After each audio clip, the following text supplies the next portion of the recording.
yer tarixidagi eng ulkan jonzot.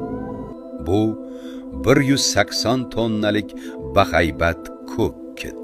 Uning yuragi mashina kattaligida va bu yurak daqiqasiga atigi 5 marta uradi.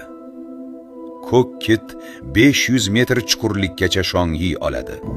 U yerdagi bosim odam suyagini maydalab tashlaydi.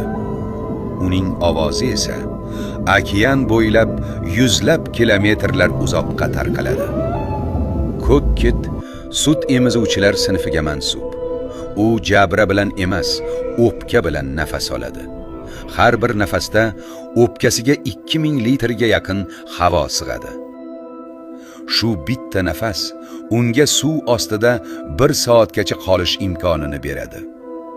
Uning qon tomirlari shunchalik kengki, ichida odam bemalol harakat qila oladi.